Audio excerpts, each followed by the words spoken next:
ನಮಸ್ಕಾರ ವೀಕ್ಷಕರೇ, ಕನ್ನಡ ನಾಡು ವಾಹಿನಿಗೆ ಸ್ವಾಗತ. ನಾನು ಜ್ಯೋತಿ. ಕಾಂಗ್ರೆಸ್ನವರದ್ದು ಅಲ್ಪಸಂಖ್ಯಾತರನ್ನ ಓಲೈಕೆ ಮಾಡುವ ಗ್ಯಾರಂಟಿ. ಕಾಂಗ್ರೆಸ್ ಸರ್ಕಾರದ ವಿರುದ್ಧ ಕಿಡಿಕಾರಿದ ಬಿಜೆಪಿ ಮುಖಂಡರು. ನಾನು ಬಿಜೆಪಿಯಲ್ಲಿದ್ದಾಗ ಸಾಕಷ್ಟು ಅಭಿವೃದ್ಧಿ ಕೆಲಸ ಮಾಡಿದ್ದೇನೆ, ಆದರೆ ನನ್ನನ್ನು ವಿಲನ್ ರೀತಿ ಬಿಂಬಿಸುತ್ತಿದ್ದಾರೆ ಎಂದ ಕರಡಿ ಸಂಗಣ್ಣ. ಮತದಾನ ಜಾಗೃತಿ ಅಭಿಯಾನ ಅಂಗವಾಗಿ ಮ್ಯಾರಥಾನ್ ಓಟ, ಸಾರ್ವಜನಿಕರೊಂದಿಗೆ ಓಟದಲ್ಲಿ ಭಾಗವಹಿಸಿದ ಜಿಲ್ಲಾಧಿಕಾರಿ. ಇದೀಗ ವಾರ್ತೆಗಳ ವಿವರ. ಬಳ್ಳಾರಿ ನಗರದ ಅನಂತಪುರ ರಸ್ತೆಯ ಸಾಂಸ್ಕೃತಿಕ ಸಮುಚ್ಚಯ ಆವರಣದ ಹೊಂಗೀರಣ ಸಭಾಂಗಣದಲ್ಲಿ ಭಗವಾನ್ ಮಹಾವೀರ ಜಯಂತಿ ಕಾರ್ಯಕ್ರಮವನ್ನು ಸರಳ ಸಾಂಕೇತಿಕವಾಗಿ ಆಚರಿಸಲಾಯಿತು.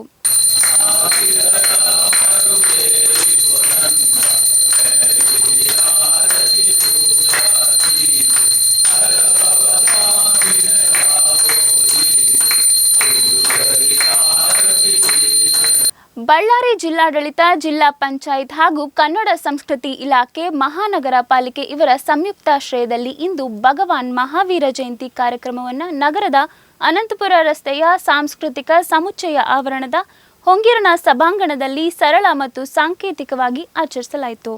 ಜೈನ ಧರ್ಮದ 24ನೇ ತೀರ್ಥಂಕರ ಮಹಾವೀರ ಸ್ವಾಮಿಯವರ ಜನ್ಮದಿನ. ನಾವು ಇದನ್ನು ಜನ್ಮದಿನ, ಜನ್ಮೋತ್ಸವ ಅಂತ ಹೇಳಲ್ಲ, ನಾವು ಇದನ್ನು ಜನ್ಮ ಕಲ್ಯಾಣಕ್ಕೆ ಅಂತೀವಿ. ಯಾಕಂದರೆ ದೇವರು ಹುಟ್ಟಿದ್ದು ಕಲ್ಯಾಣ ಮಾಡಲಿಕ್ಕೆ, ಈ ಸಂಸಾರದ ಕಲ್ಯಾಣ ಮಾಡಲಿಕ್ಕೆ. ಸೊ ಅವರ ಜನ್ಮದಿನವನ್ನು ನಾವು ಜನ್ಮ ಕಲ್ಯಾಣಕ್ಕಂದು ಆಚರಿಸುತ್ತೇವೆ. ಜೈನ ಧರ್ಮದ ಇತಿಹಾಸ ಬಹಳ ಹಳೆಯದು. ಲಕ್ಷಾಂತರ ವರ್ಷಗಳ ಹಿಂದೆ ಜೈನ ಧರ್ಮ ಇತ್ತು ಅಂತೇಳಿ ನಮ್ಮ ಹತ್ರ ಮಾಹಿತಿಗಳು ಇದ್ದಾವೆ. ಆದರೆ ಈಗ ಮಹಾವೀರ ಸ್ವಾಮಿಯವರು ಈಗ ರೀಸೆಂಟಾಗಿ 2600 ವರ್ಷಗಳ ಹಿಂದೆ ಇದ್ದರು. ಅವರ ಜೀವನ ಬಗ್ಗೆ ಎಲ್ಲರಿಗೂ ಮಾಹಿತಿ ಇದೆ. ಸೊ ಅವರು ನಮ್ಮ ಮನುಷ್ಯನ ಈ ಮರುಜನ್ಮ ಹೇಗೆ ಆಗುತ್ತೆ ಅದ್ರ ಬಗ್ಗೆ ಎಲ್ಲ ತಿಳಿಸಿದ್ದಾರೆ. ನಮಗೆ ಲಾಸ್ಟ್ ಎಟರ್ನಲ್ ಪೀಸ್, ಮೋಕ್ಷ ಹೇಗೆ ಸಿಗಬೇಕು ಅದ್ರ ಬಗ್ಗೆಗಳು ತಿಳಿಸಿದ್ದಾರೆ. ಸೊ ಅವರ ಹೇಳಿದ ನಿಯಮಗಳನ್ನು ನಾವು ಪಾಲಿಸಿದರೆ ನಾವು ಗ್ಯಾರಂಟಿ ಮೋಕ್ಷಕ್ಕೆ ಹೋಗುತ್ತೇವೆ. ಭಗವಾನ್ ಮಹಾವೀರ್ ಕಿ ಜೈ. ಭಗವಾನ್ ಮಹಾವೀರರ ಜನ್ಮ ಕಲ್ಯಾಣ ಉತ್ಸವದ ಭೂಮಿಯ ಮೇಲೆ ಸರ್ವ ಜೀವಿಗಳಿಗೂ ನಮ್ಮ ಅಭಿನಂದನೆಗಳು.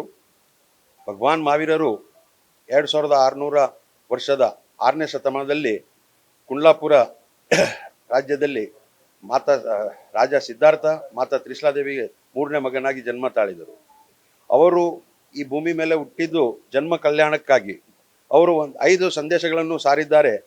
ಮೊಟ್ಟ ಮೊದಲನೇದಾಗಿ ಅಹಿಂಸೆಯ ಮಾರ್ಗವಾಗಿ ನಾವು ಅನುಸರಿಸಿದರೆ ನಮ್ಮ ಜೀವನ ಬಹಳ ಸುಖಮಯ, ಸಮೃದ್ಧಮಯ ಆಗುತ್ತದೆ. ಈ ಪ್ರಪಂಚದಲ್ಲಿ ಈಗಿನ ವಾತಾವರಣ ನೋಡಿದರೆ ಎಲ್ಲ ಕಡೆ ಯುದ್ಧದ ವಾತಾವರಣ ಇದೆ. ಅಂಥದ್ರಲ್ಲಿ ನಾವು ಅಹಿಂಸೆಯ ಮಾರ್ಗವನ್ನು ಅನುಸರಿಸಿದರೆ ನಮ್ಮ ಜೀವನ ಬಹು ಸರಳವಾಗಿ ಸಾಗುತ್ತದೆ. ಅವರ ತತ್ವಗಳನ್ನು ಪಾಲಿಸಿದರೆ ಮೋಕ್ಷ ಮಾರ್ಗವನ್ನು ಅನುಸರಿಸಬಹುದು ಅಂತ ನನ್ನ ಅಭಿಪ್ರಾಯ. ನಮಗೆ ಮಹಾವೀರರ ಬಗ್ಗೆ ತಿಳಿಸ್ಬೇಕಂತಂದ್ರೆ ಭಾಳ ಇದೆ. ಅದನ್ನೇ ಸ್ವಲ್ಪರಾಗಿ ಹೇಳಲಿಕ್ಕೆ ಸಾಧ್ಯ ಇಲ್ಲ. ಎಷ್ಟೋ ಬುಕ್ಗಳ ಬಂದಿದ್ದಾವೆ, ಎಲ್ಲ ಆಗಿದ್ದಾವೆ. ಆದರೆ ಈಗಾಗಲೇ ಇವರಿಬ್ಬರು ಹೇಳಿದ್ದಾರೆ ಮಹಾವೀರ ಜಯಂತಿ ಬಗ್ಗೆ. ನಾವು ಮಹಾವೀರರ ತತ್ವವನ್ನು ಪಾಲಿಸಿದರೆ ಜೀವಿಸು ಮತ್ತು ಜೀವಿಸಲು ಬಿಡು, ಇವೆರಡೇ ಮುಖ್ಯ, ಬೇರೆದೇನಿಲ್ಲ. ನಾವು ಜೀವಿಸಬೇಕು, ಬೇರೆಯವ್ರನ್ನೂ ಜೀವಲಿಕ್ಕೆ ಬಿಡಲೇಬೇಕು, ಅಹಿಂಸೆಯನ್ನು ಪಾಲಿಸಬೇಕು. ಈಗ ಸದ್ಯಕ್ಕಂತೂ ಎಲ್ಲರೂ ಅಹಿಂಸೆ ಅಂತ ಅದರ ಸಲುವಾಗಿನ ಭಾಳ ಜನ ಅಹಿಂಸೆ ಬಗ್ಗೆ ಹೇಳ್ತಿದ್ದಾರೆ. ತಪ್ಪದಿಲ್ಲ, ಮಾಡಬಾರ್ದು, ಅಹಿಂಸೆಯನ್ನು ಮಾಡಬಾರ್ದು. ನಮಗೇನು ನಮ್ಮ ಜೀವನದಲ್ಲೇ ನಾವು ಏನು ಹುಟ್ಟಿಸ್ಲಿಕ್ಕಂತೂ ನಮಗೆ ಸಾಧ್ಯ ಇಲ್ಲ. ಅಂಥದ್ರಾಗ ನಾವು ಕೊಲ್ಲಿಕ್ಕೆ ನಾವು ಯಾರು ಕೊಲ್ಲಬಾರ್ದು, ಯಾರು ಎಲ್ಲಿ ಹಿಂಸೆಯನ್ನು ಮಾಡಬಾರ್ದು. ಅಷ್ಟೇ ಅಲ್ಲ, ಹಿಂಸೆ ಅಂದ್ರೊಳಗೆ ಒಂದು ಮಾನಸಿಕ ಹಿಂಸೆನೂ ಆಗುತ್ತೆ. ಯಾರಿಗೂ ನಾವು ನೋವು ಕೊಡಬಾರ್ದು. ನೋವು ಕೊಟ್ಟರು ಅದರಿಂದ ಹಿಂಸೆ ಆಗುತ್ತೆ. ಅದರಿಂದ ದಯವಿಟ್ಟು ಎಲ್ಲರೂ ಮಹಾವೀರ ಸ್ವಾಮಿ ಅವರು ಏನು ಹೇಳಿದ್ದಾರೆ ಅದನ್ನು ನಾವು ಪಾಲಿಸ್ಬೇಕಂತ ತಮ್ಮೆಲ್ಲರಲ್ಲಿ ವಿನಂತಿ ಮಾಡ್ಕೊತೇನೆ. ನೇಹಾ ಹಿರೇಮಠ್ ಅವರ ಕೊಲೆ ಖಂಡಿಸಿ ನಾಳೆ ಬೆಳಗ್ಗೆ ದುರ್ಗಮ್ಮ ದೇವಸ್ಥಾನದಿಂದ ಜಿಲ್ಲಾಧಿಕಾರಿಗಳ ಕಚೇರಿವರೆಗೆ ಪ್ರತಿಭಟನಾ ಮೆರವಣಿಗೆ ಮಾಡಲಾಗುವುದು ಎಂದು ಬಿಜೆಪಿ ಮುಖಂಡರು ತಿಳಿಸಿದರು.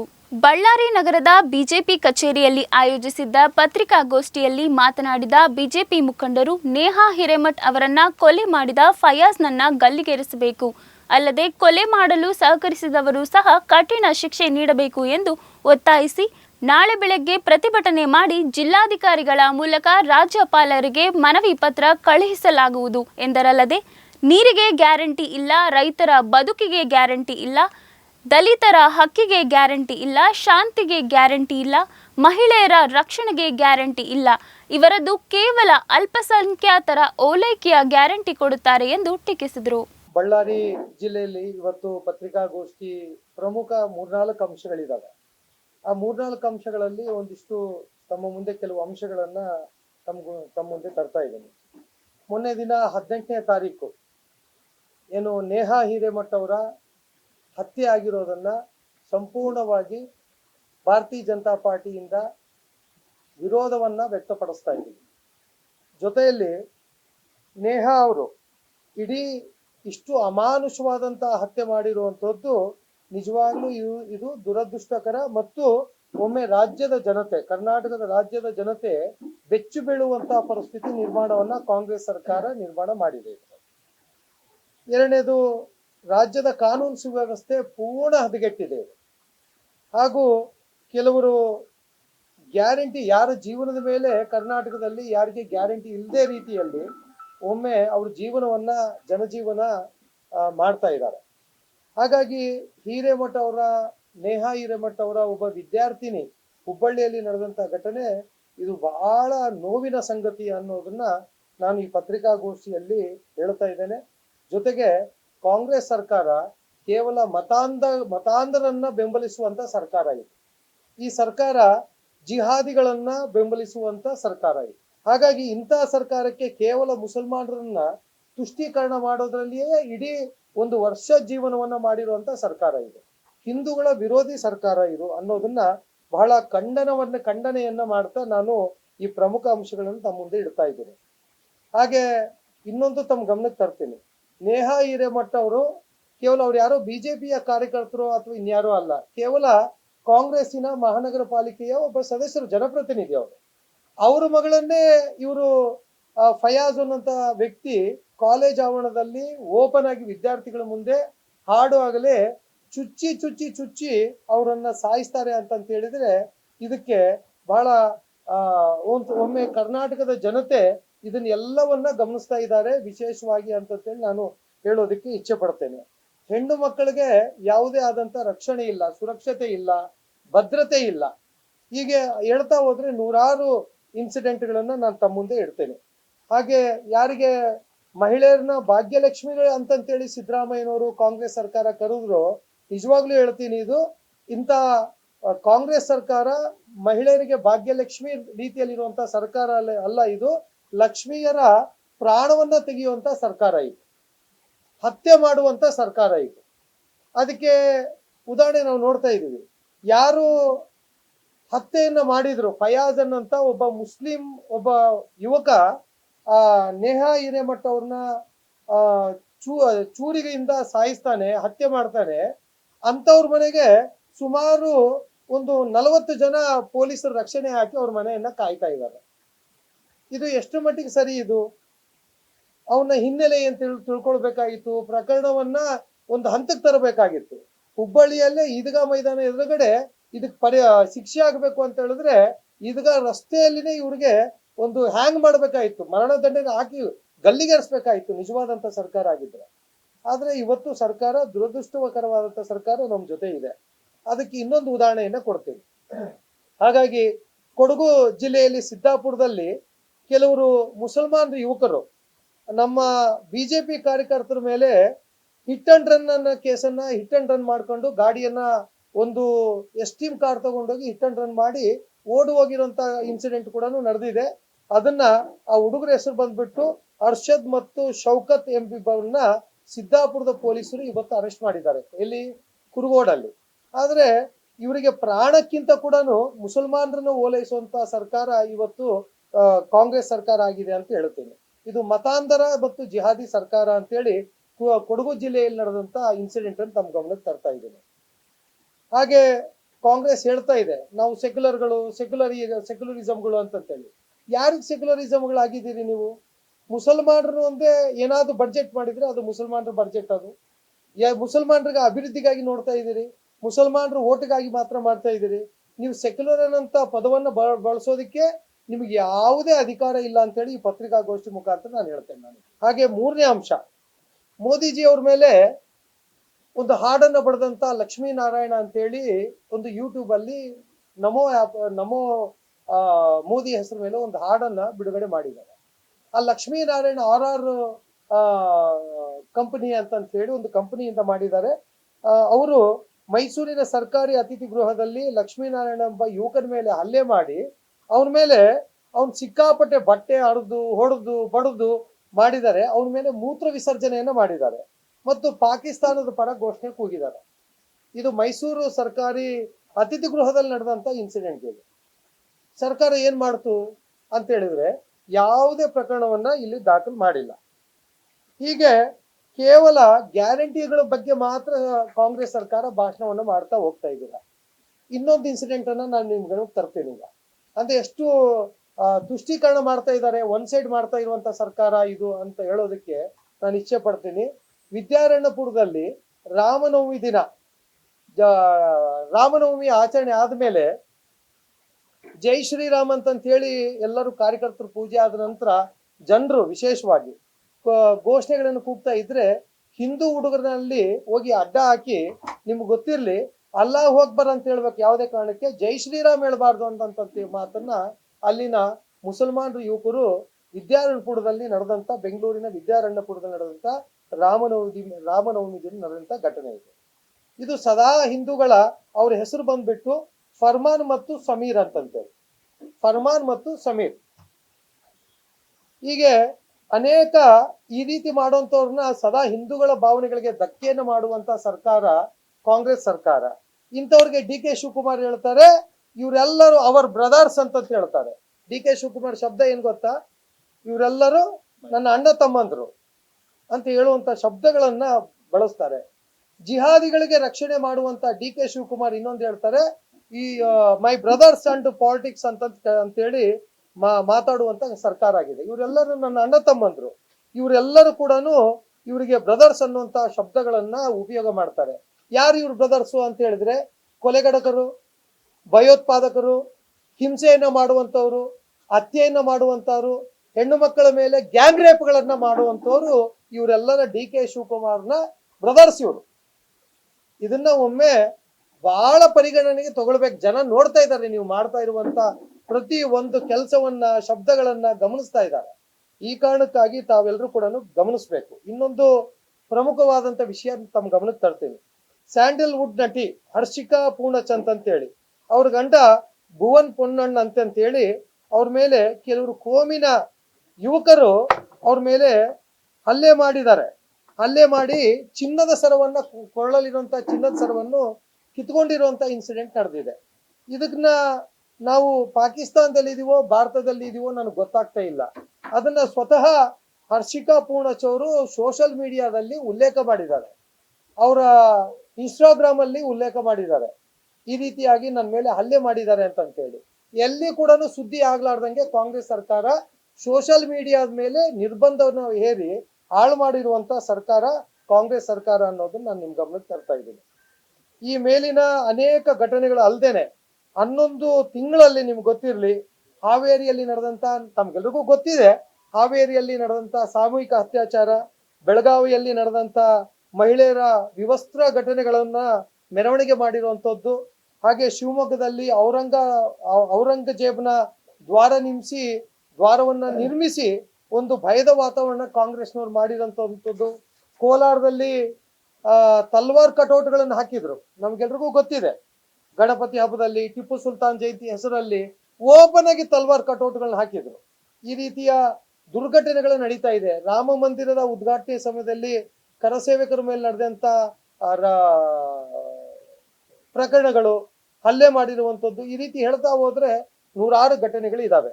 ಅದರಲ್ಲಿ ವಿಶೇಷವಾಗಿ ವಿಧಾನಸೌಧದಲ್ಲಿ ಯಾರು ನಮ್ಮ ಬಳ್ಳಾರಿಯ ನಾಸೀರ್ ಹುಸೇನ್ ಅವರು ಏನು ಪಾಕಿಸ್ತಾನ್ ಪರದ ಘೋಷಣೆಗಳನ್ನು ಕೂಗಿದಾಗ ಕೂಡ ಸೌಜನ್ಯಕ್ಕೂ ಕೂಡ ನಾನು ಕ್ಷಮೆ ಕೇಳ್ತೀನಿ, ನಮ್ಮ ಕಾರ್ಯಕರ್ತರಿಂದ ಮಾಡಿರುವಂತ ತಪ್ಪಿಗೆ, ನನ್ನ ಅಭಿಮಾನಿಗಳಿಂದ ತಪ್ಪು ಮಾಡಿದ್ದಕ್ಕೆ ನಾನು ಕ್ಷಮೆ ಕೇಳ್ತೀನಿ ಅಂತೇಳಿ ಒಂದು ಪತ್ರಿಕೆಯಲ್ಲಿ ಮಾಧ್ಯಮದಲ್ಲಿ ಎಲ್ಲೂ ಬರಲಿಲ್ಲ. ಪ್ರಮಾಣ ವಚನ ಮಾಡಿ ಬಳ್ಳಾರಿಗೆ ಬಂದ್ರು. ಆದ್ರೆ ಅವತ್ತಿನ ಮಾಧ್ಯಮದವರು ಪಾಕಿಸ್ತಾನಕ್ಕೆ ಜಿಂದಾಬಾದ್ ಅಂತ ಹೇಳಿದ ತಕ್ಷಣನೇ ಅಲ್ಲಿನ ಇಲ್ಲ ನಾಸೀರ್ ಹುಸೇನ್ ಜಿಂದಾಬಾದ್ ಅಂತ ಹೇಳಿ ಕೆಲವರು ಕಾಂಗ್ರೆಸ್ ಮುಖಂಡರು ಅದನ್ನ ಬೆಂತಟ್ಕೊಂಡ್ರು. ಒಂದ್ಸರಿ ಫೊರೆನ್ಸಿಕ್ ಲ್ಯಾಬಿಗೆ ಅದನ್ನ ರಿಪೋರ್ಟ್ ಕಳಿಸಿದ್ರೆ 4-5 ದಿನಕ್ಕೆ ಬಂದ ರಿಪೋರ್ಟ್ ಏನು, ಇದು ಪಾಕಿಸ್ತಾನ್ ಜಿಂದಾಬಾದ್ ಅಂತ ಘೋಷಣೆ ಕೂಗಿರುವಂತದ್ದು ಅಂತ ಹೇಳಿ.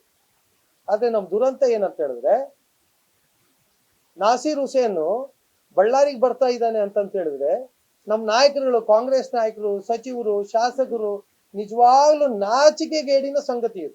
ಹೋಗಿ ಏನ್ ಮಾಡಿದ್ರು ಅಂತಂತ ಹೇಳಿದ್ರೆ ಹೋಗಿ ರಸ್ತೆಯಲ್ಲಿ ಹೋಗಿ ಅವರನ್ನ ಬೊಕೆಗಳನ್ನ ಕೊಟ್ಟು ಸ್ವಾಗತ ಮಾಡ್ಕೊಂಡು ಬಂದ್ರು. ನಾವು ನಮ್ಮ ಕಾರ್ಯಕರ್ತರು ಪಡೆ ಹೋಗಿ ಕಪ್ಪು ಬಟ್ಟೆ ಪ್ರದರ್ಶನ ಮಾಡಿದಾಗ ಏನಾಯ್ತು ಅಂತ ಹೇಳಿದ್ರೆ ನಿಜವಾಗ್ಲೂ ದುರಂತ ಏನಂತ ಹೇಳಿದ್ರೆ ನಮ್ಮನ್ನೇ ಬಂಧನ ಮಾಡಿದ್ರು. ಜಿಲ್ಲಾಧ್ಯಕ್ಷರು ಅನ್ನೋದನ್ನು ಪರಿಗಣನೆಗೆ ತಗೊಳ್ದೇನೆ ನಮ್ಮ ಕಾರ್ಯಕರ್ತರನ್ನ, ಮಹಿಳಾ ಪೊಲೀಸ್ ಪೇದೆಯಿಂದ ಮಾಡ್ಬೇಕಾಗಿತ್ತು. ಇದನ್ನ ಅವ್ರನ್ನ ಬಂಧನ ಮಾಡ್ಬೇಕು ಅಂತ ಹೇಳಿ ಸೌಜನ್ಯಕ್ಕೂ ಇಲ್ದೇನೆ ಹೆಣ್ಮಕ್ಳು ಮಹಿಳಾ ಕಾರ್ಯಕರ್ತರನ್ನ, ಭಾರತೀಯ ಜನತಾ ಪಾರ್ಟಿ ಕಾರ್ಯಕರ್ತರನ್ನ ಹಿಗ್ಗಾಮುಗ್ಗ ಎಳೆದಾಡಿ ಬಸ್ಸಲ್ಲಿ ತೂರಾಡಿದ್ರು. ನಮ್ಮ ಅಡಿಷನಲ್ SP ಶರ್ಟ್ ಎಳೆದು ನನ್ನ ಬಟನ್ ಶರ್ಟ್ ಅನ್ನ ಎಳೆದು ಹಾಕಿದ್ರು ನನ್ನನ್ನ. ರವಿಕುಮಾರ್ ಅವರೇ, ನೀವು ತಪ್ಪು ಮಾಡ್ತಾ ಇದ್ದೀರಿ, ಒಬ್ಬ ರಾಷ್ಟ್ರೀಯ ಪಕ್ಷದ ಕಾರ್ಯಕರ್ತರನ್ನ ನೀವು ಶರ್ಟ್ ಹಿಡಿಯೋದು ಸಮಂಜಸ ಅಲ್ಲ ಅಂತೇಳಿ ನಾನು ವಿನಂತಿ ಮಾಡಿದ್ದೀನಿ. ಆದ್ರೆ ದುರಂತ ಏನಂತ ಹೇಳಿದ್ರೆ ಶರ್ಟು, ಗುಂಡಿ, ಬಟನ್ಗಳನ್ನ ಹರಿದಾಕಿ ನಮ್ಮನ್ನ ತಗೊಂಡೋಗಿ ಬಿಸಿಲಲ್ಲಿ ನಮ್ಮ ಪೊಲೀಸ್ ಇಲಾಖೆಗೆ ಸಂಬಂಧಪಟ್ಟಂತ ಮೈದಾನದಲ್ಲಿ ನಮ್ಮನ್ನ ಕೂಡ ಹಾಕಿದ್ರು. ಕೊನೆಗೆ ಅಲ್ಲಿಂದ ನಮ್ಮನ್ನು ಬಿಟ್ಟ ನಂತರ ಪಾದಯಾತ್ರೆ ಹೋದ್ವಿ. ಜಿಲ್ಲಾ ಚುನಾವಣಾಧಿಕಾರಿಗಳಿಗೆ ನಾವು ವಿನಂತಿ ಮಾಡಿದ್ವಿ. ಏನ್ ಹೇಳಿ ಅಂತಂತ ಹೇಳಿದ್ರೆ, ನೋಡಿ, ಅವ್ರು ಯಾರು ಕೂಡ ನಾಸೀರ್ ಹುಸೇನ್ ಅವರು ಬಂದಾಗ 15 ಬೈಕ್ಗಳಿಗೆ ಅನುಮತಿಯನ್ನ ತಗೊಂಡಿದ್ರು, ರ್ಯಾಲಿಗೆ ತಗೊಂಡಿಲ್ಲ. ಎಷ್ಟು ಬೈಕ್ಗಳು ಸೇರಿತ್ತು ಅವತ್ತು? 1500ಕ್ಕೂ ಹೆಚ್ಚು ಬೈಕ್ಗಳು ಇದ್ವು. DJ ಹಾಕಿದ್ದಾರೆ, ಅನುಮತಿ ಇದೆಯಾ? ಇಲ್ಲ. ಹಾಗೆ 4 ಕ್ರೇನ್ಗಳಿಂದ ಹೂವಿನ ಸುರಿಮಳೆ ಮಾಡಿದ್ರು, ಅನುಮತಿ ಇದೆಯಾ? ಇಲ್ಲ.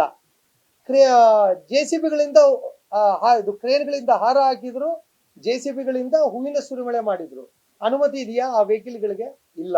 42 4 ವೀಲರ್ಸ್ ಇದಾವೆ. ಎಷ್ಟು? 42 4 ವೀಲರ್ಸ್ ಇದಾವೆ. ಅದರಲ್ಲಿ 5ಕ್ಕೆ ಅನುಮತಿ ತಗೊಂಡಿದ್ದಾರೆ. ಇನ್ನ ಉಳಿದಂತ 35 ಗಾಡಿಗಳಿಗೆ ಅನುಮತಿ ಇಲ್ಲ. ಜಿಲ್ಲಾ ಅಧಿಕಾರಿಗಳು, ಜಿಲ್ಲಾ ಚುನಾವಣಾಧಿಕಾರಿಗಳು, ಪೊಲೀಸ್ ಇಲಾಖೆಯವರು ಇವ್ರ ಮೇಲೆ ಯಾಕೆ ಕ್ರಮ ಜರುಗಿಸಿಲ್ಲ ಇಷ್ಟು ತನಕ ಆದ್ರೂ ಕೂಡ? ಮತ್ತು ಸೀಸ್ ಮಾಡಿಲ್ಲ ಗಾಡಿಗಳನ್ನ. ಹೇಳಿದಿರ ಯಾರಿಗಾದ್ರು ಇವ್ರನ್ನ? ಕಾಂಗ್ರೆಸ್ ಮುಖಂಡರು ಇವರೆಲ್ಲರೂ ಕೂಡ ಸ್ವಾಗತ ಮಾಡ್ತಾರೆ. ಅವತ್ತು ರ್ಯಾಲಿನ ಯಾಕೆ ನಿಲ್ಲಿಸಬಾರ್ದಾಗಿತ್ತು? ರ್ಯಾಲಿನ ನಿಲ್ಸೇ ಇಲ್ಲ ಅವತ್ತು. ನೋಡಿ, ಇಲ್ಲಿ ಒಂದ್ ನಿಮಿಷ ನೋಡಿ, ಒಂದು ಹೇಳಿ ಸರ್, ನೀವ್ ಹೇಳಿ.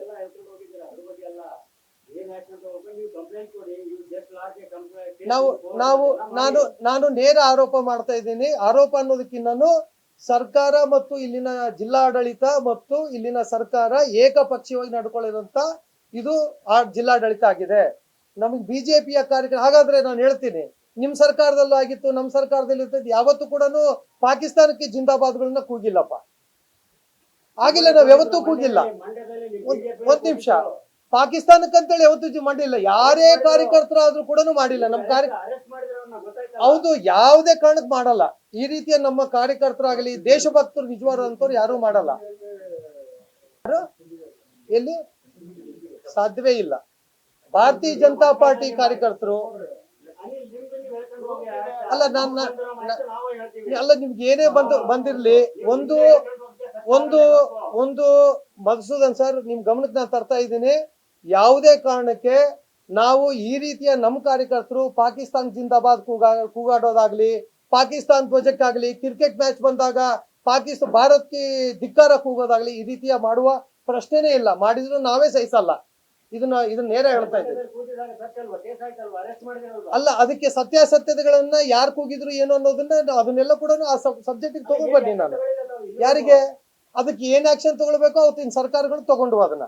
ಆದ್ರೆ ಇವತ್ತಿನ ನಾಸೀರ್ ಹುಸೇನ್ ಅವರ ಈ ಧೋರಣೆಯನ್ನ ಇದೆ ಎಲ್ಲಾ ಕಡೆ ನಾನು ರಾಜ್ಯಾದ್ಯಂತ ನಾಸೀರ್ ಹುಸೇನ್ ಅವರು ಎಲ್ಲೇ ಹೋದ್ರು ಕೂಡ ಬಿಜೆಪಿ ಕಾರ್ಯಕರ್ತರು ಧಿಕ್ಕಾರ ಕೂಗ್ತಾರೆ. ಅವ್ರಿಗೆ ಕಪ್ಪು ಬಟ್ಟೆ ಪ್ರದರ್ಶನ ಮಾಡ್ಬೇಕು ಅಂತ ಹೇಳಿ ನಾನು ಒಂದು ಕರೆಯನ್ನು ಕೊಡ್ತೀನಿ. ಇವತ್ತಿನ ಪತ್ರಿಕಾಗೋಷ್ಠಿಯಲ್ಲಿ ಇಷ್ಟೆಲ್ಲ ಕೂಡ ಕಾಂಗ್ರೆಸ್ಗೆ ಗ್ಯಾರಂಟಿ ಅಂದ್ರೆ ಏನು, ಅವ್ರ ತಲೆಯಲ್ಲಿ ಇರೋದೇನಂತ ಹೇಳಿದ್ರೆ, ಇಡೀ ನಮ್ಮ ಜಿಲ್ಲೆಯಲ್ಲಿ, ರಾಜ್ಯದಲ್ಲಿ ಶಾಂತಿಗಾಗಿ ಗ್ಯಾರಂಟಿ ಇಲ್ಲ, ಗ್ಯಾರಂಟಿಗಳೇ ಇಲ್ಲ. ಇವ್ರು ಗ್ಯಾರಂಟಿ ಕೊಡಬೇಕಾದ್ರೆ ಏನು, ಯಾವುದಕ್ಕೆ ಅಂತ ಹೇಳಿದ್ರೆ ಶಾಂತಿ ಇದೆಯಾ? ಇಲ್ಲ. ನೀರಿಗಾಗಿ ಗ್ಯಾರಂಟಿ ಇದೆಯಾ? ಇಲ್ಲ. ಮಹಿಳೆಯರ ಜೀವಕ್ಕೆ ಏನಾದ್ರು ಗ್ಯಾರಂಟಿ ಇದೆಯಾ? ಇಲ್ಲ. ರೈತರ ಬದುಕಿಗೆ ಗ್ಯಾರಂಟಿ ಇದೆಯಾ? ಇಲ್ಲ. ಹಿಂದೂಗಳ ಭಾವನೆಗೆ ಗ್ಯಾರಂಟಿ ಇದೆಯಾ? ಇಲ್ಲ. ದಲಿತರ ಹಕ್ಕಿಗೆ ಗ್ಯಾರಂಟಿ ಇಲ್ಲ.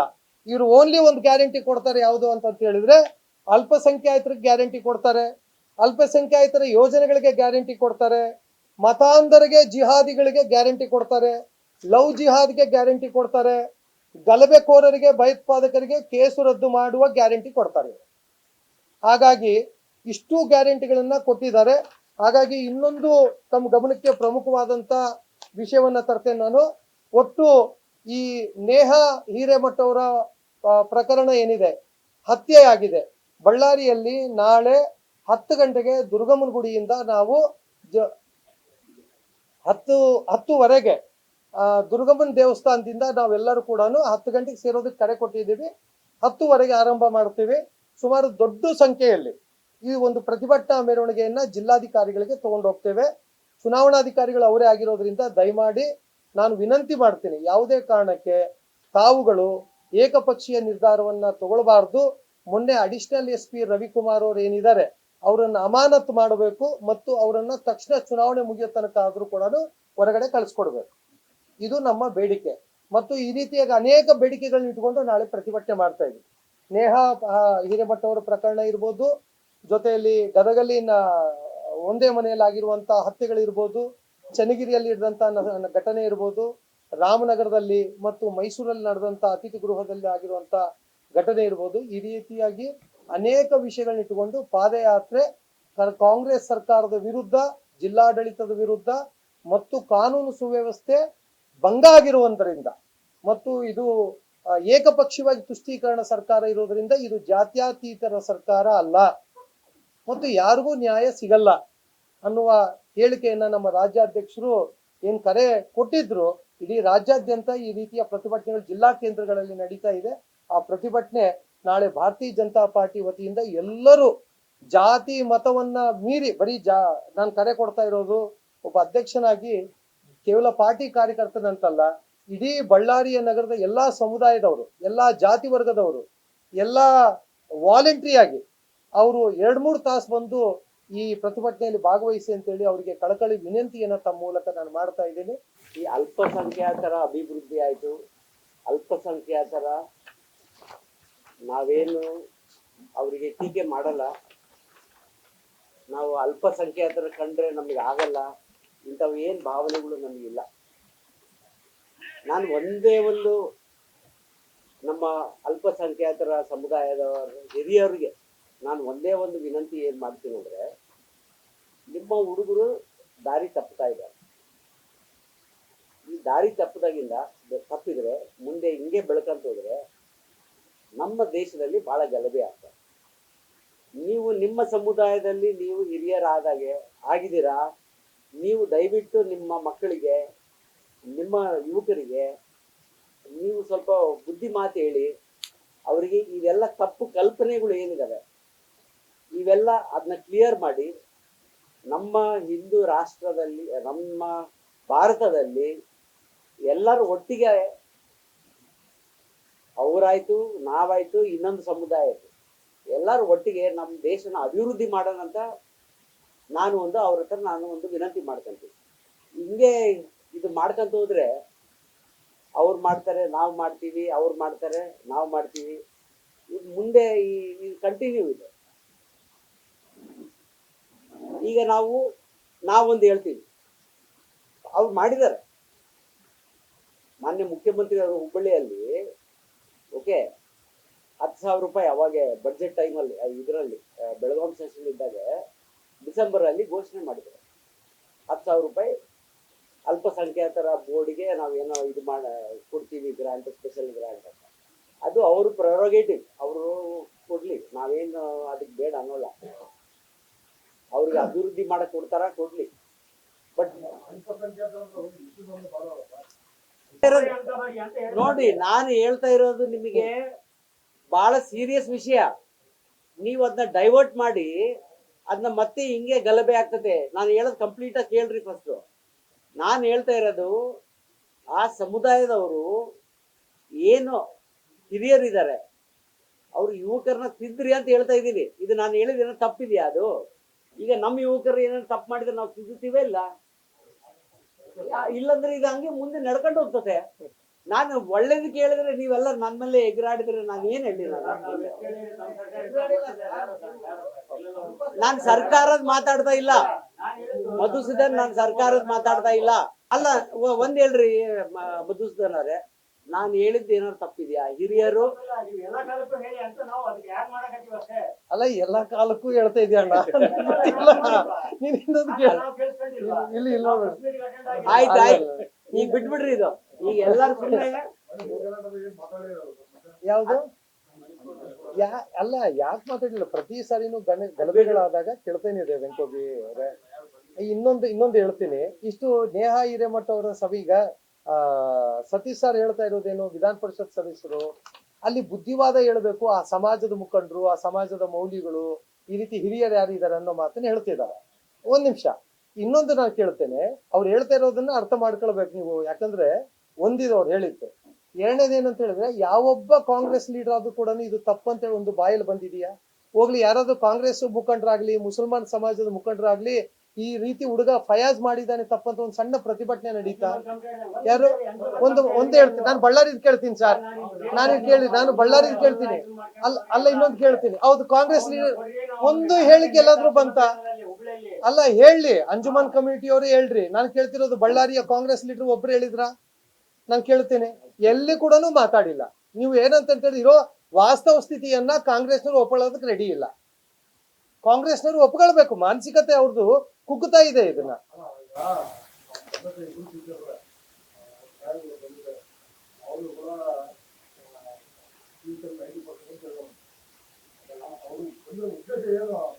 ಅಂದ್ರೆ ಅದ್ ಬೇಡ, ಅದು ಕೊಲ್ಲೋ ಮಾನಸಿಕ ಬೇಕಂದ್ರೆ ಸರ್, ಕೊಲ್ಲೋ ಅದು ಮಾನಸಿಕ ಬೇರೆ. ಸಪೋರ್ಟ್ ಮಾಡ್ತೀರಾ? ಟಾಪಿಕ್ ಬೇಡ. ಆಮೇಲೆ ನೀವ್ ಮತ್ತೆ ಹೇಳಿದ್ರೆ ನನಗೆ ಕೊಲ್ಲೋ ಏನ್ ಮಾನಸಿಕ ನೆನ್ಪಾಗ್ತದೆ ಗೊತ್ತಾ? ಮಾಡ್ತೀರಾ ನೀವು? ನನಗೆ ಏನ್ ನೆನ್ಪಾಗ್ತದೆ ಗೊತ್ತಾ? ನೀವು ಆ ಟಾಪಿಕ್ ತೆಗೆದ್ರೆ ಆ ಹುಡುಗ ಯಾರು ಏನಂತ ನಮ್ಮ ಮಾನ್ಯ ಮುಖ್ಯಮಂತ್ರಿ, ಗೃಹ ಮಂತ್ರಿ ಅವರು ಇದು ಸ್ಟೇಟ್ಮೆಂಟ್ ಕೊಟ್ಟಿದ್ ನೆನ್ಪಾಗ್ತದೆ. ಬೇಡ ಅದು. ಅವ್ರು ಆಲ್ರೆಡಿ ಅಪಾಲಜಿ ಕೇಳಿದಾರೆ, ಬಿಟ್ಬಿಡ್ರಿ ಅದು. ಅದನ್ನ ಇನ್ನ ಮುಂದೆ ಎಳಿಯೋದು ಬೇಡ. ಅದು ಅವ್ರಿಗೆ ಹಿರಿಯ ರಾಜಕಾರಣಿ ಅವರು, ಅವ್ರಿಗೆ ನಾವು ಗೌರವಿಸ್ತೀವಿ. ನಮ್ಮ ಪಕ್ಷ ಇಲ್ಲದ್ರು ಕೂಡ ಅವ್ರಿಗೆ ಗೌರವ ಕೊಡ್ತೀವಿ. ಅದು ನೀವು ಅದು ಸ್ಟಾರ್ಟ್ ಮಾಡಿದ್ರೆ ಮತ್ತೆ ಈಗ ಆರ್ಗ್ಯುಮೆಂಟ್ ಆಗ್ತದೆ. ಅವ್ರು ಹಂಗ್ ಮಾತಾಡ್ಬೋದಾ, ಇವ್ರಿಗೆ ಮಾತಾಡ್ಬೋದಾ? ಎದಕ್ ಸುಮ್ಮನೆ ಅದು?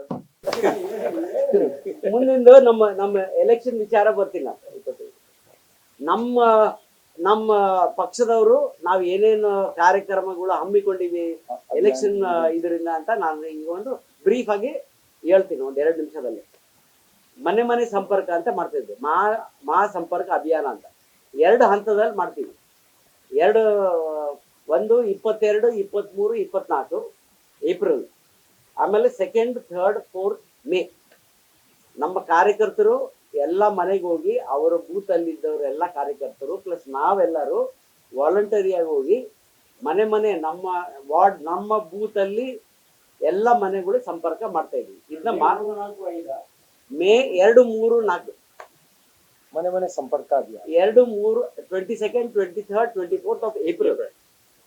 ಓಕೆ, ಅದೊಂದು ಮಾಡ್ತಾ ಇದೀವಿ.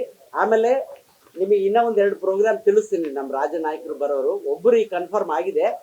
ನಮ್ಮ ಹಿರಿಯ ನಾಯಕರು, ನಮ್ಮ ಪಕ್ಷದ ಮೋಸ್ಟ್ ಸೀನಿಯರ್ ಪರ್ಸನ್ ಯಡಿಯೂರಪ್ಪಾಜಿ ಅವರು, ಅವರೇ ಕಟ್ಟಿದ್ರು ನಮ್ಮ ಕರ್ನಾಟಕದಲ್ಲಿ ಪಕ್ಷ. ಹೇಳ್ಬೇಕಂದ್ರೆ ಹಂಗ್ ನೋಡಿದ್ರೆ ಆಕ್ಚುಲಿ ಅವರು 25ನೇ ತಾರೀಕು ಕುರುಗೋಡಿಗೆ ಬರ್ತಾ ಇದ್ದಾರೆ. ಅಲ್ಲಿ ಒಂದು ಪ್ರೋಗ್ರಾಮ್ ಇದೆ, ಪಬ್ಲಿಕ್ ಮೀಟಿಂಗ್ ಇದೆ. 11:30 ಬೆಳಿಗ್ಗೆ ಕುರುಗೋಡಲ್ಲಿ 25ನೇ ತಾರೀಕು 11:30. ಆಮೇಲೆ ಇನ್ನ ಬೇರೆ ಸ್ಟೇಟ್ ಲೀಡರ್ಸ್ ಮತ್ತೆ ನ್ಯಾಷನಲ್ ಲೀಡರ್ಸ್ ಬರ್ತಾರೆ. ಅದು ಮಾಹಿತಿ ಬಂದಂಗೆಲ್ಲ ನಾನು ನಿಮಗೆ ತಿಳಿಸ್ತೇನೆ.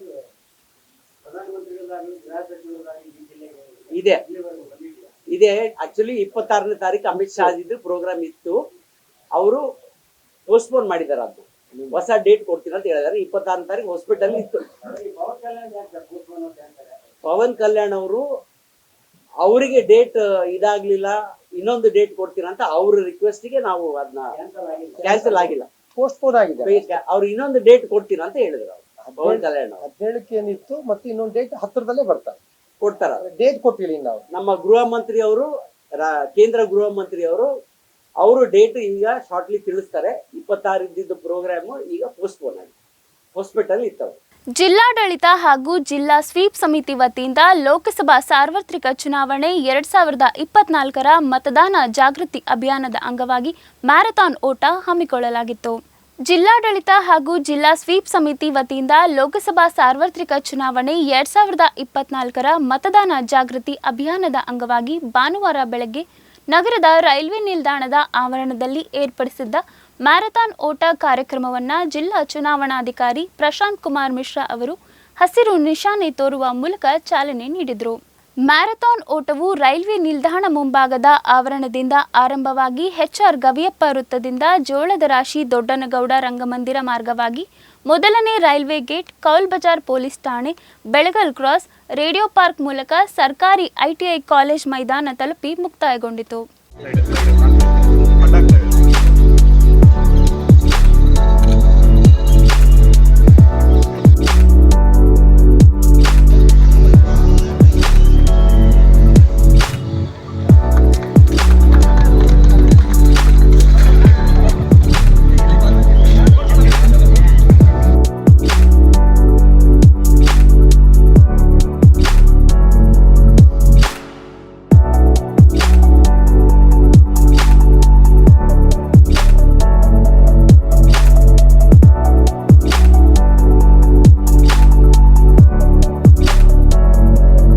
ನಾಯಕನಹಟ್ಟಿ ಪಟ್ಟಣದ ವಾಲ್ಮೀಕಿ ವೃತ್ತದಿಂದ ಪ್ರಮುಖ ಬೀದಿಗಳಲ್ಲಿ ವಿಶೇಷ ಚೇತನರು, ಆಶಾ ಕಾರ್ಯಕರ್ತೆಯರು ಮತದಾನ ಜಾಗೃತಿ ರ್ಯಾಲಿ ನಡೆಸಿದರು.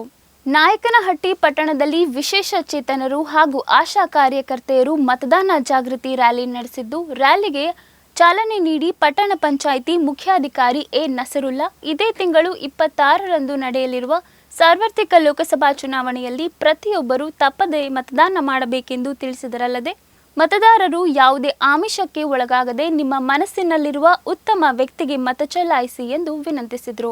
ಈ ಸಂದರ್ಭದಲ್ಲಿ bill collector Sandeep, health inspector Thippeswamy, Vinay, Narasimhamurthy ಸೇರಿದಂತೆ ಮತ್ತಿತರರು ಉಪಸ್ಥಿತರಿದ್ದರು.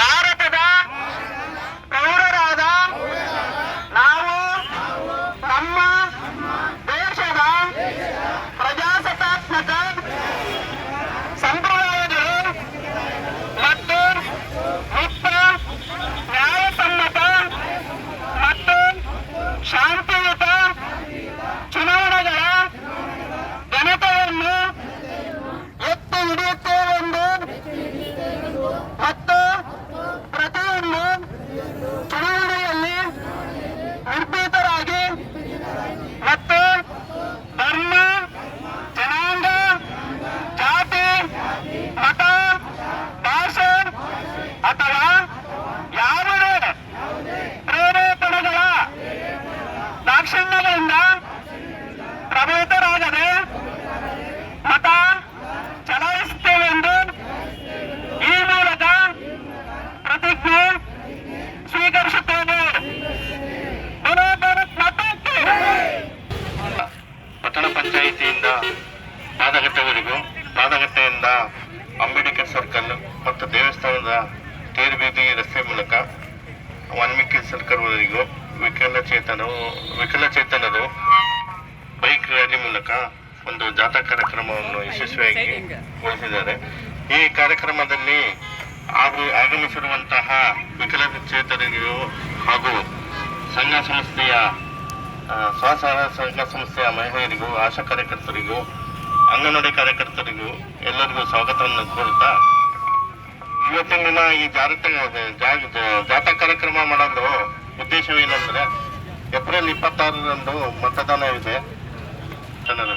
ಒಂದು ಸಬಲೀಕರಣ ಇಲಾಖೆಯಿಂದ ಇವತ್ತು ಒಂದು ಜಾಥಾ ಕಾರ್ಯಕ್ರಮ ಯಶಸ್ವಿಯಾಗಿ ಪೂರ್ಣಗೊಳಿಸಿದ್ದೀವಿ. ಏಪ್ರಿಲ್ 26ರಂದು ಏನು ಮತದಾನ ನಡೆಯುತ್ತೆ, ಅವತ್ತಿನ ದಿನ ಎಲ್ಲ ಮತದಾರರು ಕಡ್ಡಾಯವಾಗಿ ತಮ್ಮ ತಮ್ಮ ಮತಗಟ್ಟೆಗಳಿಗೆ ಹೋಗಿ ಮತದಾನ ಮಾಡಬೇಕಂತೇಳಿ ಈ ಸಂದರ್ಭದಲ್ಲಿ ಹೇಳಕ್ಕೆ ಇಷ್ಟಪಡುತ್ತೇನೆ. ಇದೇ ರೀತಿ ಒಂದು ಏನು ಏಪ್ರಿಲ್ 26ರಂದು ನಡೆಯುವ ಒಂದು ಮತದಾನದ ಕುರಿತು ಒಂದು ಪ್ರತಿಜ್ಞಾ ವಿಧಿ ಇದೆ. ಎಲ್ಲರೂ ಬಲಗೈಯನ್ನು ಮುಂದೆ ಚಾಚಿ ಒಂದು ಪ್ರತಿಜ್ಞಾ ವಿಧಿಯನ್ನು ಮಾಡಬೇಕಾಗುತ್ತೆ. ನಮ್ಮ MRW ಆದಂಥ ನಾಯಕತೆ MRW ಆದಂಥ ಒಂದು ಬೋಧನೆ ಮಾಡಬೇಕಂತೇಳಿ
ನಾಗರಿಕರಲ್ಲಿ ವಿನಂತಿ ಮಾಡ್ಕೊಂತೀನಿ, ತಪ್ಪದೆ ಕಡ್ಡಾಯವಾಗಿ ಇದೇ ತಿಂಗಳು 26ನೇ ತಾರೀಕು ತಮ್ಮ ತಮ್ಮ ಮತಗಟ್ಟೆಗೆ ಹೋಗಿ ಮತದಾನ ಮಾಡೋದರ ಮೂಲಕ ನಮ್ಮ ಶಕ್ತಿ ಪ್ರಜಾಶಕ್ತಿ, ನಮ್ಮ ಮತ ನಮ್ಮ ಶಕ್ತಿ, ಯಾವುದೇ ಕಾರಣಕ್ಕೂ ನಿಮ್ಮ ಮತವನ್ನು ಮಾಡಿಕೊಳ್ಳದೆ ಮತದಾನ ಮಾಡಬೇಕು.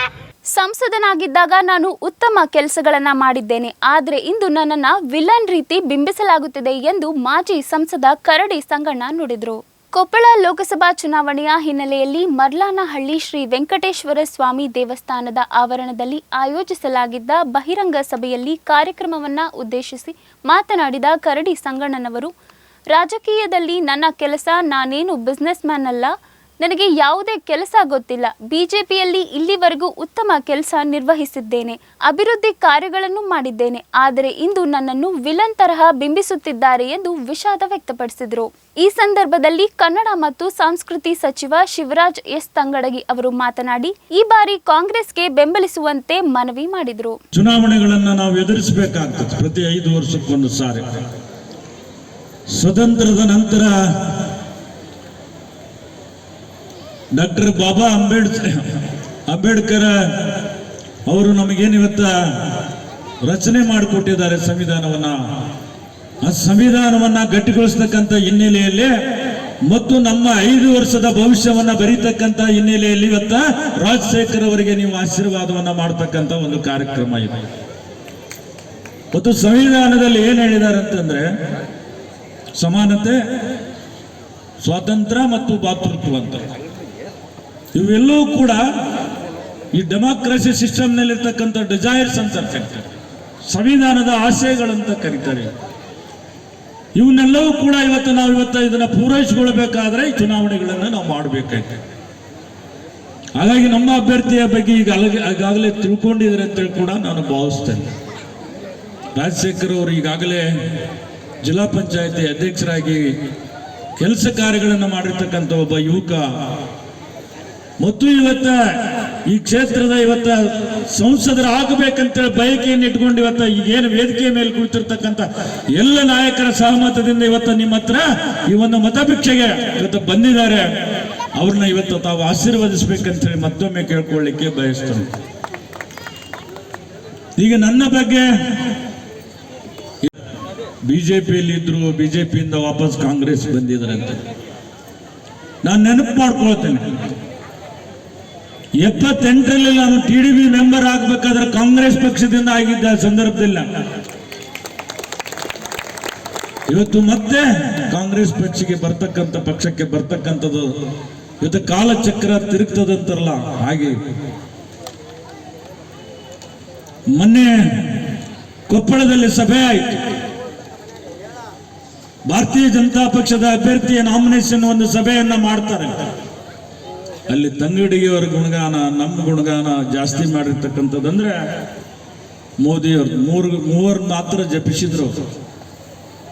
ತಂಗಡಿಗೆಯವರಿಗೆ ಏನಂದ್ರು, ಆ CT ರವಿ ತಂಗಡಿಗೆಯವರಿಗೆ ಬಹಳ ಅಹಂಕಾರ ಬಂದಿದೆ, ಅಹಂಕಾರವನ್ನ ಮುರಿಬೇಕನ್ನೋ ಮಾತನ್ನ ಹೇಳ್ತಾರೆ ರವಿ. ನನಗೆ ಹೇಳಿದ್ರು ಅಂದ್ರೆ ಅಭಿವೃದ್ಧಿ ಕೆಲಸ ಕಾರ್ಯಗಳಾಗ್ಯಾವ, ನಿಮ್ಮೆಲ್ಲ ಆಶೀರ್ವಾದ, ನಿಮ್ಮನ್ನ ಇವತ್ತು ನೆನಪಿಸ್ಕೊಳ್ತೇನೆ.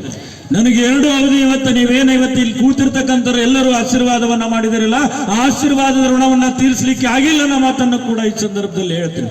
ಆದ್ರೆ ನನ್ನ ಅಳಿಲು ಸೇವೆಯನ್ನ ನಾನು ಮಾಡಿದ್ದೇನೆ ಈ ಕ್ಷೇತ್ರದಲ್ಲಿ. ಅದ್ರ ಹಿನ್ನೆಲೆಯಲ್ಲಿ ಮಾತಾಡ್ತಾರೆ CT ರವಿ. ಏನ್ ಕರಡಿ ಸಂಗಣ್ಣ ಮಾಡಿದ್ದಾನೆ, ನರೇಂದ್ರ ಮೋದಿ ಅಂದ್ರೆ ದೇವರು, ಸಂಗಣ್ಣ ಪೂಜಾರಿ ಅಂತ ಹೇಳಿ ಕರೆದಿದ್ದಾರೆ. ಪೂಜಾರಿಯನ್ನ ಬದಲಾವಣೆ ಮಾಡಿದ್ದೇವೆ, ದೇವರು ಅಲ್ಲೇ ಇದೆ ಅನ್ನೋ ಮಾತನ್ನು ಹೇಳ್ತಾರೆ. ನಾನು ಕೇಳ್ತೀನಿ CT ರವಿ ಅವರಿಗೆ, ಡೆಮಾಕ್ರಸಿ ಸಿಸ್ಟಮ್ನಲ್ಲಿ ಪಕ್ಷಗಳು ಇವತ್ತೇನು ಸಂವಿಧಾನಾತ್ಮಕವಾಗಿ ರಚನೆ ಆಗಿರ್ತವೆ, ಸಂವಿಧಾನಾತ್ಮಕ ಹಿನ್ನೆಲೆಯಲ್ಲಿ ಕ್ಯಾಂಡಿಡೇಚರ್ನ ಫಿಕ್ಸ್ ಮಾಡ್ತಾರೆ. ಆ ಕ್ಯಾಂಡಿಡೇಚರ್ ಜನ ಆಶೀರ್ವಾದವನ್ನ ಮಾಡ್ತಾರೆ. ಆ ಕ್ಯಾಂಡಿಡೇಚರ್ ಓಟನ್ನ ಪ್ರಧಾನಮಂತ್ರಿಗೆ ಮಾಡ್ತಾರೆ, ಅವಾಗ ಪ್ರಧಾನಮಂತ್ರಿ ಆಗ್ತಾರೆ. ಈ ಕಲ್ಪನೆ ಇಲ್ಲದಂತ ಮಾತಾಡ್ತಕ್ಕಂಥ CT ರವಿಗೆ ಏನಂತ ಕರೀತಾರೆ, ಇಲ್ಲಿ ಹುಡುಗರು ಹೇಳ್ಬೋದು ಏನಂತ ಕರೀತಾರೆ CT ರವಿ? ಲೂಟಿ. ಕರೆಕ್ಟ್ ಹೇಳಿದ್ರಿ, ಓಟಿ ಲೂಟಿ ಎರಡೂ ಅದಾರ. ಅಂದ್ರೆ ನಾನು ಭಾರತೀಯ ಜನತಾ ಪಕ್ಷಕ್ಕೆ ಒಬ್ಬ ವಿಲನ್ ಆಗಿ ನಡ್ಕೊಂಡ್ರವರು ಅಸೆಂಬ್ಲಿ ಕ್ಷೇತ್ರದಲ್ಲಿ ಟಿಕೆಟ್ ಪಡ್ಕೊಳ್ತಕ್ಕಂಥ ಹಿನ್ನೆಲೆಯಲ್ಲಿ ಮಾತಾಡಿದ್ದಾರೆ CT ರವಿ ಅವರು. ನಾನು ನಿಮಗೆ ತಿಳಿಸ್ಬೇಕಲ್ಲ, ನಿಜಾಂಶ ಏನನ್ನೋದು ನೀವು ಕೂಡ ಅರ್ಥ ಮಾಡ್ಕೋಬೇಕು. ನನ್ನ ಚರಿತ್ರೆಯನ್ನು ಕೂಡ ನೀವು ತಿಳ್ಕೋಬೇಕಾಗುತ್ತೆ. ಮೊದಲನೇ ಬಾರಿ ಅಸೆಂಬ್ಲಿ ಚುನಾವಣೆಯಲ್ಲಿ ನಮ್ಮ ಮಗನಿಗೆ ಟಿಕೆಟ್ ಸಂಘರ್ಷ ಮಾಡಿ ಟಿಕೆಟ್ ತಗೊಂಡ್ರು ಅಂಬರೀಷ್ಗೆ ಅಂತ ಹೇಳ್ತಾರೆ. ನಾನು 25 ವರ್ಷದಿಂದ ನಿಮ್ಮ ಆಶೀರ್ವಾದದಿಂದ ಕೊಪ್ಪಳ ಕ್ಷೇತ್ರದಲ್ಲಿ ಇವತ್ತ TDB ಮೆಂಬರ್ ಇರ್ಬೋದು, ಜಿಲ್ಲಾ ಪಂಚಾಯತ್ ಸದಸ್ಯ ಇರ್ಬೋದು, PLD ಬ್ಯಾಂಕ್ ಅಧ್ಯಕ್ಷ ಇರ್ಬೋದು, 3-4 ಸಲ MLA ಇರ್ಬೋದು, MP ಆಗಿರ್ಬೋದು. ನಿಮ್ಮ ಆಶೀರ್ವಾದದಿಂದ ನನ್ನ ಮಗನಿಗೆ ಟಿಕೆಟ್ ಕೇಳ್ತಕ್ಕಂಥ ಅಷ್ಟು ಸಣ್ಣ ಮನುಷ್ಯನ ವ್ಯಕ್ತಿ ಅಲ್ಲ ನಾನು. ನನ್ ಕೇಳ್ದಂಗೆ ಇವತ್ತ CV ಚಂದ್ರಶೇಖರ್ ಅವರು ಟಿಕೆಟ್ ಅಲಾಟ್ ಮಾಡಿದ್ರು. ನನಗೆ ನೋವಾಯ್ತು. ಸರ್, ನೀವು ಅವ್ರಿಗೆ ಕೊಡ್ಬೋದಿತ್ತು, ನಂದೇನು ಅಭ್ಯಂತರ ಇಲ್ಲ. ನಾನು ಈ ಕ್ಷೇತ್ರದ ಒಬ್ಬ ಪ್ರತಿನಿಧಿ ಇದೆಯಾ, ನನ್ನ ಒಂದು ಮಾತು ಕೇಳಿಲ್ಲ, ನನಗೆ ಅಗೌರವ ಮಾಡಿದ್ರೆ ಅಂತೇಳಿ ಅವಾಗ ಮತ್ತೆ ಅಂಬರೀಷ್ ಕೊಟ್ರು, ವಿಲನ್ ಮಾಡಿ ಕೊಟ್ರು. ಅದು ಲಾಸ್ಟ್ ಎಂಡಿಂಗ್ ನಾಮಿನೇಷನ್ ದಿನ ಕೊಟ್ರು. ಮಗ ಸೋತ. ಮೊನ್ನೆ ಚುನಾವಣೆಯಲ್ಲಿ ಸೊಸೆ ಬಗ್ಗೆ ಕೂಡ ಕಂಪ್ಲೇಂಟ್ ಮಾಡಿದ್ರು. ಸೊಸೆಗೆ ಟಿಕೆಟ್ ತಂದ ಕರಡಿ ಸಂಘಟನೆ.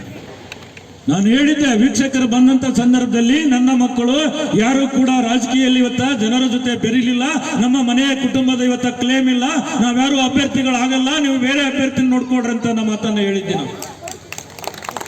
ಆದ್ರೆ ಅವ್ರು ಏನ್ ಮಾಡಿದ್ರು, ನಮ್ಮ ಅಭ್ಯರ್ಥಿಗಳು ಇವತ್ತು ಆಲಾಪಾಚಾರ್ಯ ಅಂತವ್ರು, MLA ಆಗ್ತಕ್ಕಂಥವ್ರು, ಇದೇ ಕ್ಷೇತ್ರದ ಬಸವರಾಜ್ ದಡೇಶ್ವರ ಅವರು ಎಲ್ಲರೂ ಕೂಡ ಇವತ್ತ ಪರಣ್ಣ ಮನೋಳಿ ಅವರು ಇವತ್ತು ನನಗೆ ದೊಡ್ಡನಗೌಡರು ಕೂಡ ಸೇರ್ಕೊಂಡಿಲ್ಲ, MP-ಗೆ ನೀವು ಟಿಕೆಟ್ ಕೊಡ್ರಿ, MLA ಟಿಕೆಟ್ ಅಂತ ಕೇಳಿದ್ರು. ಅದೇನು ಹೇಳಿದ್ರು, ಬೊಮ್ಮಾಯಿಯವರು, ಪ್ರಹ್ಲಾದ್ ಜೋಶಿ ಅವರು, ಆರ್ ಅಶೋಕರು, ನಂದೊಂದು ಹೆಸರು ಜಗಜೀಣಿಯವ್ರದ್ದು, PC ಮೋಹನ್ ಹೆಸರು ಕಳಿಸ್ತೀವಿ ಅಂತ ಹೇಳಿದ್ರು. ಅವತ್ತಿನ ಸಂದರ್ಭದಲ್ಲಿ ಕರ್ನಾಟಕ ರಾಜ್ಯದ ಉಸ್ತುವಾರಿ ಯಾರಿದ್ರಂದ್ರೆ ಧರ್ಮೇಂದ್ರ ಪ್ರಧಾನ್ ಇದ್ರು. ನಮ್ಮ ಜೊತೆಗೆ ನಾವು ಎದುರುಗಡೆನ ಮಾತನಾಡಿದ್ರು, ಇಲ್ಲ ಇವ್ನು ಕಳಿಸ್ತೇವೆ, ಇವ್ನು ಕನ್ಸಿಡರ್ ಮಾಡಿ ಟಿಕೆಟ್ ಅಂತ. ಪೆಂಡಿಂಗ್ ಇಟ್ಟು ಏನ್ ಮಾಡಿದ್ರು ಇವ್ರ ಮುಖಂಡರನ್ನ ಹೇಳ್ತಾನ. ನನಗೆ ಗೊತ್ತಿಲ್ಲಂಗೆ ನಮ್ಮ ಕ್ಷೇತ್ರದಲ್ಲಿ ಪಂಚಮ ಶಾಲೆಗೆ ಟಿಕೆಟ್ ಕೊಡ್ಬೇಕು ಸಮಾಜಕ್ಕೆ ಅಂತೇಳಿ ಸರ್ವೆ ಮಾಡಿ ಯಾರು ನಿಂದಿರ್ತೀರಿ ಅಂತ ಕೇಳ. ಅಂದ್ರೆ ಸಮಾಜದಲ್ಲಿ ಏನಾಗುತ್ತೆ, ಶರಣೇಗೌಡ ಅದನಲ್ಲ, ನೀನ್ ನಿಂದಿರ್ತೀಯನಪ್ಪ ಶರಣೇಗೌಡ, ಇನ್ನೊಬ್ರು ಯಾರೋ ಅದಾರ ಅವ್ರು ನಿಂದಿರ್ತೀಯನಂತ ಕೇಳಿದ್ರು. ನನಗೆ ಗೊತ್ತೇ ಇಲ್ಲ. ನನಗರ ಕೇಳಿ ಒಬ್ರು ಯಾರಿಗಾರ ಸಮಾಜಕ್ಕೆ ಕೊಡ್ತೀವಿ ನಿಲ್ಸಂದ್ರೆ ಆ ಪ್ರಶ್ನೆನೇ ಇರಲಿಲ್ಲ. ನನಗೆ ಗೊತ್ತಿಲ್ಲಂಗ ಟಿಕೆಟನ್ನ ಹಂಚ್ಬೇಕಂತೇಳಿ ಇವತ್ತು ಪ್ರಯತ್ನ ಮಾಡಿದರೆ ಯಾರು ನಿಲ್ಲಿಲ್ಲ. ಕೊನೆಗೆ ಬಂದ್ರೆ ಮತ್ತೆ ತಾವೇ ಶೋಭಾ ಮೇಡಮ್ ಫೋನ್ ಮಾಡ್ತಾಳೆ, ಸಂಗಣ್ಣವರೇ ನಿಮ್ ಸಸಿ ಕೊಡ್ಬೇಕಂತ ಮಾಡೀವಿ ಅಂತ. ನಾನಂದೆ, ನಾವು ಕೇಳೇ ಇಲ್ಲಲ್ರಿ ಮೇಡಮ್, ಯಾಕೆ ನಮ್ಮ ವಿಲನ್ ಮಾಡ್ತಾರೆ ಅಂತ ಹೇಳಿದ್ದೆ. ದಯಮಾಡಿ ಶಿವರಾಜ್ ತಂಗಡಿಗಿನ ಕಾಂಗ್ರೆಸ್ ಪಕ್ಷದ ಅಭ್ಯರ್ಥಿಯನ್ನ ಇಲ್ಲಿಂದ ಗೆಲ್ಲಿಸಿ ಕಳಿಸಿ 5 ಗ್ಯಾರಂಟಿಯನ್ನ ನಿಮ್ಮ ಮನೆಗೆ ತಂದು ಮುಟ್ಟಿಸುವಂತ ಕೆಲಸವನ್ನ ಮಾಡ್ತೀವಿ ಅಂತ ಹೇಳಿದ್ವಿ.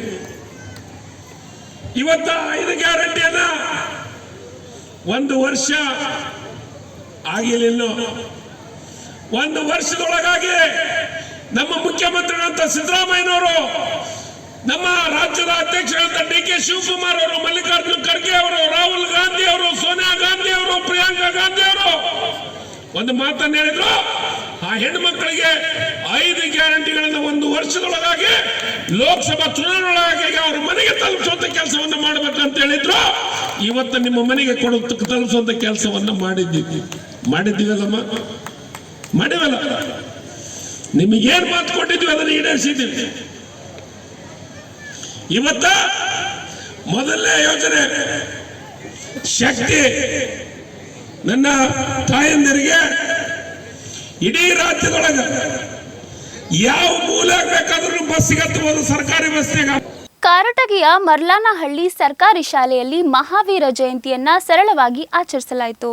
ಕಾರಟಗಿ ತಾಲೂಕಿನ ಮರ್ಲಾನಹಳ್ಳಿ ಸರ್ಕಾರಿ ಹಿರಿಯ ಪ್ರಾಥಮಿಕ ಶಾಲೆಯಲ್ಲಿ ಆಯೋಜಿಸಿದ್ದ ಮಹಾವೀರ ಜಯಂತಿ ಕಾರ್ಯಕ್ರಮವನ್ನು ಉದ್ಘಾಟಿಸಿ ಮಾತನಾಡಿದ ಶಿಕ್ಷಕ ಮೊಹಮ್ಮದ್ ರಫಿ, ಮಹಾವೀರರು ಆದರ್ಶಗಳನ್ನು ಜೀವನದಲ್ಲಿ ಅಳವಡಿಸಿಕೊಂಡು ಆದರ್ಶ ವ್ಯಕ್ತಿಗಳಾಗಬೇಕು ಎಂದು ಕರೆ ನೀಡಿದರು. ಈ ಸಂದರ್ಭದಲ್ಲಿ ಶಿಕ್ಷಕ ಅಂಜಿನಯ್ಯ, ಶಾಮಿತ್ ಸೇರಿದಂತೆ ಮಕ್ಕಳು ಉಪಸ್ಥಿತರಿದ್ದರು. ಮಹಾವೀರ ವರ್ತಮಾನ ಮಹಾವೀರರ ಜಯಂತಿಯನ್ನು ನಾವು ಆಚರಣೆ ಮಾಡ್ತಾ ಇದ್ದೇವೆ. ಈ ಒಂದು ಅರಿವು ಕೇಂದ್ರ ಗ್ರಾಮ ಪಂಚಾಯತಿ ಮರ್ಲಾನಹಳ್ಳಿ ಹಾಗೂ ಗ್ರಂಥಾಲಯ ಮತ್ತು ಮಾಹಿತಿ ಕೇಂದ್ರದ ಒಂದು 8ನೇ 9ನೇ ದಿನ ತರಬೇತಿಯ ಒಂದು ಸಂದರ್ಭದಲ್ಲಿ ಸರ್ಕಾರಿ ಹಿರಿಯ ಪ್ರಾಥಮಿಕ ಶಾಲೆ ಮರ್ಲಾನಹಳ್ಳಿಯಲ್ಲಿ ಇಂದು ವರ್ಧಮಾನ ಮಹಾವೀರರ ಜಯಂತಿಯನ್ನು ಆಚರಣೆ ಮಾಡ್ತಾ ಇದ್ದೀವಿ. ವರ್ಧಮಾನ ಮಹಾವೀರ ಯಾರು ಅವರ ತಂದೆ ಯಾರು, ಅವರ ತಾಯಿ ಯಾರು, ಇವರು 24ನೇ ತೀರ್ಥಂಕರು ಅಂತ ನಾವು ಹೇಳ್ತಾ ಇದ್ದೀವಿ. 23ನೇ ತೀರ್ಥಂಕರ ಶಿಷ್ಯಂದರಾಗಿ, ಪಾರ್ಶ್ವನಾಥರ ಶಿಷ್ಯಂದರಾಗಿ ಇವರು ದೇವನಾಗರಿ ಎಂಬ ಒಂದು ಸ್ಥಳದಲ್ಲಿ ರಾಜಮನೆತನದ ಜೈನ ಕುಟುಂಬದಲ್ಲಿ ಜನಿಸಿರ್ತಕ್ಕಂತಹ ತಾಯಿ ತ್ರಿಶೂಲ, ತಂದೆ ಸಿದ್ಧಾರ್ಥ್ ಇವರ ಪಾರ್ಶ್ವನಾಥನ ಸಾಮಾನ್ಯ ಭಕ್ತರಾಗಿ ಇದ್ದರು. ಅವರ ಪಾರ್ಶ್ವನಾಥರ ಅನೇಕ ವಿಷಯಾಂಶಗಳನ್ನು ಮನದಲ್ಲಿ ಗಟ್ಟಿ ಮಾಡಿಕೊಂಡು ಇವರು ರಾಜಮನೆತನದಲ್ಲಿ ಹುಟ್ಟಿ ಬಹಳಷ್ಟು ಆಡಳಿತವನ್ನು ಮಾಡ್ಬೋದಾಗಿತ್ತು, ಬೆರಿಬೇಕಾಗಿತ್ತು. ಆದರೆ ಈ ಒಂದು 23ನೇ ತೀರ್ಥಂಕರಾಗಿರ್ತಕ್ಕಂಥ ಪಾರ್ಶ್ವನಾಥರ ತತ್ವಗಳನ್ನು ತಮ್ಮ ಅಲ್ಲಿ ಅಳವಡಿಸಿಕೊಂಡು ಮದುವೆಯಾಗಿತ್ತು. 30ನೇ ವಯಸ್ಸಿನಲ್ಲಿಯೇ ಮನೆಯನ್ನು ಬಿಟ್ಟು ಲೌಕಿಕ ಜೀವನವನ್ನು ಬಿಟ್ಟು ಅವ್ರೇನ್ ಮಾಡಿದ್ರಪ್ಪ ಅಂದ್ರೆ ಧ್ಯಾನಕ್ಕೆ ಮತ್ತು ತಪಸ್ಸಿಗೆ ಮಾರು ಹೋದರು. ಇವರು 12 ವರ್ಷ ಕಾಲ ತೀವ್ರವಾದ ಧ್ಯಾನ ಮತ್ತು ಕಠಿಣ ತಪಸ್ಸನ್ನು ಅಭ್ಯಾಸ ಮಾಡಿದರು. ನಂತರ ಕೆಲವು ಜ್ಞಾನವನ್ನು ಅಥವಾ ಸರ್ವಶಾಸ್ತ್ರವನ್ನು ಪಡೆದು 30 ವರ್ಷಗಳ ಕಾಲ ಬೋಧನೆ ಮಾಡಿದರು. ಇವರು ಆ ಒಂದು ಕಾಲ ಯಾವಾಗಾಗಿತ್ತಪ್ಪ ಅಂದ್ರೆ 6ನೇ ಶತಮಾನದಲ್ಲಿ. ಇವರ ಒಂದು ಅನೇಕ ತತ್ವಗಳಿದ್ದಾವೆ. ಅವರ ತತ್ವಗಳು ಏನಪ್ಪಾ ಅಂದ್ರೆ ಅಹಿಂಸೆ, ಅಂದ್ರೆ ಇನ್ನೊಬ್ಬರಿಗೆ ಹಿಂಸೆಯನ್ನ ಮಾಡಬಾರದು. ನೋಡ್ರಿ, ಒಂದು ಸಣ್ಣ ಬ್ಯಾಕ್ಟೀರಿಯಾ ಇರ್ಬೋದು, ಕ್ರಿಮಿಕೀಟಗಳ, ಅವುಗಳನ್ನು ಸಹ ಹಿಂಸೆ ಮಾಡಬಾರದನ್ನ ಒಂದು ತತ್ವ ಅವರಲ್ಲಿತ್ತು. ಯಾವಾಗಲೂ ಸತ್ಯವನ್ನು ನುಡಿಬೇಕು, ಸುಳ್ಳು ಹೇಳಬಾರ್ದು. ಆಮೇಲೆ ಆಸ್ತೇಯ ಅಂತಂದ್ರೆ ಕಳ್ಳತನ, ಕದಿಯೋದಾಗಲಿ, ಇನ್ನೊಬ್ಬರಿಗೆ ಮೋಸ ಮಾಡೋದಾಗಲಿ ಮಾಡಬಾರ್ದು. ಆಮೇಲೆ ಬ್ರಹ್ಮಚರ್ಯ ಅಂದ್ರೆ ಎಲ್ಲ ಮನೆ ಮಠ ಮನೆಯನ್ನು ಬಿಟ್ಟು, ಸಂಸಾರವನ್ನು ಬಿಟ್ಟು, ಮಕ್ಕಳನ್ನು ಬಿಟ್ಟು ತಪಸ್ಸನ್ನು ಮಾಡತಕ್ಕಂಥ ಬ್ರಹ್ಮಚರ್ಯವನ್ನು ಸ್ವೀಕರಿಸುವುದು ಮತ್ತು ಪರಿಹಾರ ಗ್ರಹ ವೃತಗಳನ್ನು ಪಾಲಿಸುವುದು, ಕಠಿಣವಾದ ವೃತಗಳನ್ನು, ಉಪವಾಸ ಇರೋದು, ದೇಹ ಖಂಡನೆ ಮಾಡ್ತಕ್ಕಂಥದ್ದು, ನೀರು ಸಹ ಕುಡಿಲಾರ್ದಂಗ ಬಹಳ ವರ್ಷಗಳ ಕಾಲ ತಪಸ್ಸನ್ನು ಮಾಡತಕ್ಕಂಥದ್ದು. ಇಂತಹ ಅನೇಕ ತತ್ವಗಳನ್ನ ಮಹಾವೀರರು ತಮ್ಮ ಬೋಧನೆಯಲ್ಲಿ ಬೋಧಿಸಿದ್ದಾರೆ. ಇವರು ಯಾವುದೇ ವಸ್ತ್ರಗಳನ್ನು ಧರಿಸದೆ ತಪ ಮಾಡ್ತಕ್ಕಂಥದ್ದು. 2 ಪಂಗಡ ಇದ್ದಾವೆ, ಒಂದು ದಿಗಂಬರ, ಇನ್ನೊಂದು ಶ್ವೇತಾಂಬರ. ಇಲ್ಲೆಲ್ಲ ನೀವು ನೋಡ್ತೀರ, ವೈಟ್ ಅಂಡ್ ವೈಟ್ ಹಾಕ್ಯಂದು ಮುಖಕ್ಕೆ ಬಟ್ಟೆ ಕಟ್ಕೊಂಡು ನಡ್ಕಂತ ಹೋಗ್ತಿರ್ತಾರಲ್ಲ, ಅವರು ಶ್ವೇತಾಂಬರರು. ಪೂರ್ತಿಯಾಗಿ ಯಾವುದೇ ವಸ್ತ್ರವನ್ನು ತೊಡೆದೇ ಸನ್ಯಾಸತ್ವವನ್ನು ಅಂಥವ್ರು ಇಲ್ಲಿ ಜಾಸ್ತಿ ಬರಲ್ಲ. ಅವ್ರು ಬಂದ್ರೆ ಸಾಯಂಕಾಲ ರಾತ್ರಿ ಬಂದು ಹೋಗ್ಬಿಡ್ತಾರೆ. ಜನರಿಗೆ ಬೇರೆ ರೀತಿ ಅವರಿಗೆ ಕೀಳಾಗಿ ನೋಡ್ಬಾರ್ದು ಅನ್ನೋದಕ್ಕೆ, ಯಾಕಂದ್ರೆ ವಸ್ತ್ರನೇ ಇರಲ್ಲ. ಅವರು ದಿಗಂಬರರು ಅಂತ. ಅವ್ರು ಜಾಸ್ತಿ ದೊಡ್ಡ ಮಠಗಳಲ್ಲಿ ಅರಣ್ಯ ಪ್ರದೇಶದಲ್ಲಿನೇ ವಾಸ ಮಾಡೋದು ಜಾಸ್ತಿ.